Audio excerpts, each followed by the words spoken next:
The Sabarmati report यानी कि भैया विक्रांत मेसी की मच अवेटेड फिल्म आज सिनेमा घरों में रिलीज हो चुकी है काफी बवाल के बाद। तो भाई कैसी है ये फिल्म, क्या है इस फिल्म की कहानी,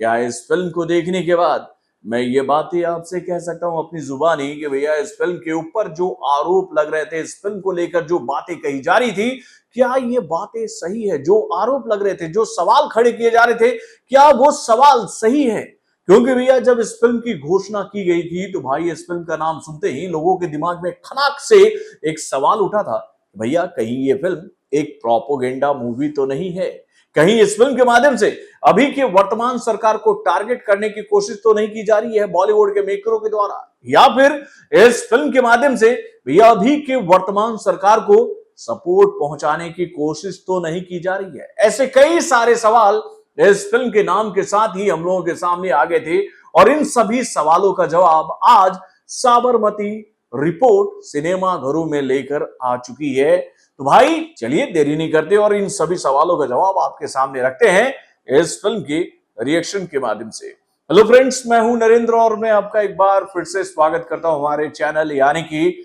वायरल न्यूज जंक्शन में। तो दोस्तों, अगर मैं आप लोगों से ये बात कहूं कि भाई 2002 के उस घटना को आज हमारा देश नहीं भूल पाया है जिसे गोधरा कांड के नाम से जाना जाता है। भाई आप लोगों को याद ही होगा कि जब 2002 में साबरमती एक्सप्रेस कई सारे कार सेवकों को लेकर अयोध्या की तरफ जा रही थी, तो भाई साबरमती एक्सप्रेस में सफर कर रहे उन 59 लोगों को इस बात का इल्म ही नहीं था, इस बात का अंदाजा ही नहीं था कि उनका यह सफर उनके जीवन का आखिरी सफर होगा। मेरे भाई, उनको इस बात का अंदाजा ही नहीं था कि इस सफर में उनको जला दिया जाएगा। यह आरोप लगता है, यह बात कही जाती है कि भैया षड्यंत्र के तहत इन कार सेवकों को जलाया गया था। कुछ थ्योरी हम लोगों के सामने ऐसी आई थी जिसमें यह बात बताई जा रही थी कि यह एक दुर्घटना थी, एक हादसा था, या फिर कहें एक समाज के प्रति एक समाज का द्वेष था। ऐसे कई सारे सोच जो है वो हम लोगों के सामने आ रहे थे उस वक्त मीडिया के द्वारा दिए जा रहे रिपोर्ट्स के माध्यम से। लेकिन असल सच्चाई क्या थी, क्या हुआ था साबरमती एक्सप्रेस के साथ? कैसे उन 59 लोगों को अपने जीवन से हाथ धोना पड़ा था? इस सवाल का जवाब अभी तक सही मायने में किसी को नहीं मिल पाया। और भाई जब साबरमती रिपोर्ट की जानकारी हम लोगों के सामने आई कि भैया विक्रांत मेसी की फिल्म सिनेमा घरों में आ रही है और इस फिल्म का जब ट्रेलर हम लोगों के सामने आया, तो भाई उस ट्रेलर को देखने के बाद मैं आप लोगों से एक बात कह सकता हूं कि मुझे इस बात का अंदाजा हो रहा था कि भैया इस फिल्म के माध्यम से कुछ बेहतरीन दिखाने की कोशिश की जाएगी सिनेमा घरों में, जिसको देखकर हम ये बात कह सकते हैं कि भैया कुछ तथ्यों के माध्यम से इस फिल्म को सिनेमा घरों में रखा जा रहा है, जिसको देखकर कुछ हद तक लोगों को उस सच्चाई को समझने का मौका मिलेगा कि वाकई में उस वक्त हुआ क्या था, क्या घटनाक्रम हुआ था, कैसे साबरमती एक्सप्रेस में आग लगी, क्या यह षड्यंत्र था या फिर एक दुर्घटना था? इन सभी सवालों का जवाब मिलेगा। और वाकई में भाई आज इस फिल्म को जिस तरह से हम लोगों के सामने रखा गया है उसको देखकर मैं आप लोगों से यह बात कह सकता हूं कि भैया बहुत ही बेहतरीन एग्जीक्यूशन के माध्यम से इस फिल्म के डायरेक्टर धीरज शरण ने अपने डायरेक्शन के माध्यम से दुनिया के सामने रखा है मेरे भाई। तो दोस्तों वाकई में फिल्म को बहुत ही बेहतरीन लेवल पर बनाया गया है और इस फिल्म के माध्यम से उस सच्चाई को दुनिया के सामने कुछ हद तक लाने की कोशिश की गई है जिसको लोग आज भी जानना चाहते हैं कि भाई आखिर में गोधरा कांड हुआ था तो हुआ कैसे था। दोस्तों अगर हम लोग बात करें इस फिल्म की कहानी की, दोस्तों इस फिल्म की कहानी 3 किरदारों के इर्द गिर्द घूम रही है। एक है विक्रांत मेसी, दूसरे हैं राशि खन्ना और तीसरी है रिद्धि डोगरा। भैया इस फिल्म की कहानी जो है वो शुरू होती है इस घटना के घटने के बाद, जब हम लोग ये बात देखते हैं कि भाई हमारे विक्रांत मेसी जो हैं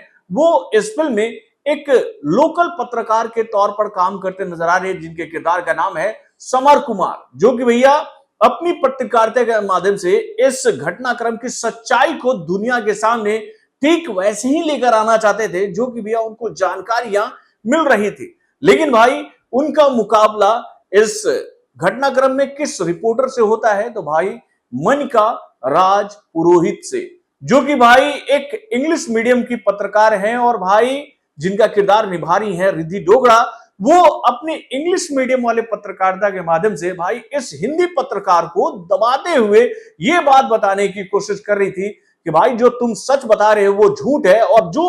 सच मैं बता रही हूं वही सच है। यानी कि भैया एक तरफ विक्रांत मेसी का सच था तो दूसरी तरफ भैया बड़े चैनलों में काम करने वाले पत्रकारों का झूठ था, जो कि भाई अपने चैनल के हिसाब से उस वक्त इस घटना को ठीक वैसे ही मैनिपुलेट करके दर्शकों के सामने रख रहे थे या फिर जनता के सामने रख रहे थे जिसके माध्यम से उनको जबरदस्त टीआरपी मिल सके। दोस्तों यही द्वंद हमें देखने को मिलती है रिद्धि डोगरा और विक्रांत मेसी के किरदार के बीच में। और भाई यहां पर इन दोनों का वो जो क्लैश हमें देखने को मिला है उसमें कहीं ना कहीं हमें ये बात बताने की कोशिश की गई है कि भाई किस तरह से उस वक्त के मीडिया हाउसेस ने भाई इस सच्चाई को सही तरीके से दुनिया के सामने नहीं रखा, जिसका एक दुष्परिणाम पूरे गुजरात को देखना पड़ा। देन उसके बाद भैया इस फिल्म में एंट्री होती है किसकी, तो भैया राशि खन्ना की, जो कि भैया एक ट्रेनी पत्रकार के तौर पर यानी भैया वो अपनी कैरियर को शुरुआत कर रही है और उनकी मुलाकात होती है समर कुमार से और वो एक बार फिर से उस घटनाक्रम को समझने की कोशिश करती है समर कुमार के साथ मिलकर और उस सच्चाई को दुनिया के सामने लाने की कोशिश कर रही है कि एक्चुअल में उस वक्त हुआ क्या था, क्या हुआ था, कैसे ये घटनाक्रम हुआ, क्या वो षड्यंत्र था या फिर एक दुर्घटना था या फिर कुछ और था। ये सारी बातें इस फिल्म में आपको देखने को मिलेगी। तो भाई क्या राशि खन्ना विक्रांत मेसी के साथ में मिलकर इस घटना की सच्चाई को दुनिया के सामने में रखने में कामयाब होते हैं? इस बात को समझने के लिए आपको इस फिल्म को देखने जाना पड़ेगा सिनेमाघरों में। तो दोस्तों वाकई में फिल्म की कहानी बहुत ही जबरदस्त है और भाई जिस कहानी को ये फिल्म लेकर आई है ना, उस कहानी के पीछे बहुत दर्दनाक पहलू भी है मेरे भाई, बहुत ही दर्दनाक पहलू है जिसको हम लोग शानदार नहीं बोल सकते। ये जो घटनाक्रम उस वक्त घटा था गोधरा कांड और उसके बाद जो गुजरात में हुआ था वो सबको याद है। तो दोस्तों उसमें हम लोग नहीं जाते हैं, लेकिन यहां पर हम लोग बात कर भी इस फिल्म के डायरेक्टर की। तो इस फिल्म के डायरेक्टर ने वाकई में काफी हद तक उस सच्चाई को दुनिया के सामने लाने की कोशिश की है इस फिल्म के माध्यम से, जो कि भैया बहुत ही शानदार है। और इस फिल्म में विक्रांत मेसी ने बहुत ही लाजवाब काम किया है और अपने बेहतरीन अभिनय के माध्यम से उन्होंने भैया अपने किरदार को तो जीवंत किया ही और इस मुद्दे को भी बहुत ही सही तरीके से उठाने में वो कामयाब नजर आ रहे हैं। यानी वो दुनिया को सच्चाई बताने में काफी हद तक कामयाब हुए हैं कि भैया असल में उस वक्त हुआ क्या था। तो दोस्तों इस फिल्म को देखने के बाद अगर आप लोग मुझसे ये सवाल पूछोगे कि मैं इस फिल्म को कितना स्टार देना चाहूंगा, तो दोस्तों मैं इस फिल्म को 3.5 स्टार दूंगा। अब मैं इस फिल्म के 1.5 स्टार क्यों काट रहा हूं, तो भैया इसका एक पॉइंट मुझे नजर आया इस फिल्म में कि भाई इस फिल्म की कहानी इस फिल्म के मूल मुद्दे से भटककर रिद्धि डोगरा और भाई विक्रांत मेसी के झगड़े के इर्द गिर्द घूमने लगी थी, जो कि भैया इस फिल्म के मेन मुद्दे को डाइवर्ट कर रही थी। लेकिन वो पोर्शन इतना बड़ा नहीं था कि जिसको देखकर हम लोग ये बात कहें कि ये फिल्म आपको थोड़ा सा वहां पर कहे तो अचंभित कर सकती है। ऐसा नहीं है, इस फिल्म की कहानी वाकई में बहुत ही शानदार है। अगर ये पोर्शन थोड़ा सा कम रखकर फिल्म को उसी मुद्दे पर रखा जाता ना, साबरमती एक्सप्रेस वाले मुद्दे पर, तो इस फिल्म का ग्रिप और मजबूत हो सकता था। अब पता नहीं राइटर डायरेक्टर ने इस फिल्म को लेकर क्या सोचा और उन्होंने रिद्धि डोगरा और विक्रांत मेसी के उस किरदार को इतना भाव क्यों दिया, मुझे नहीं समझ में आया। तो वैसे आप लोग अपने कमेंट के माध्यम से हमें जरूर बताइएगा कि आप लोगों ने अगर इस फिल्म को देखा है तो ये फिल्म आप लोगों को कैसी लगी और आप लोगों को क्या लगता है, ये फिल्म एक प्रोपेगेंडा मूवी है या फिर ये फिल्म वाकई में एक सच्चाई को दुनिया के सामने लाने की कोशिश करी है, जिसको जानने के लिए पूरा हिंदुस्तान हमेशा से सवाल जवाब करता रहता ही है भैया आज के वर्तमान सरकार से और उस वक्त के वर्तमान सरकार से भी। तो बॉलीवुड से जुड़े और भी कई सारे खबरों को जानने के लिए हमारे चैनल यानी कि वार रिएक्शन को सब्सक्राइब करना ना भूलिएगा और हमारे अपडेट्स को जानने के लिए बेल आइकन को जरूर दबाइएगा।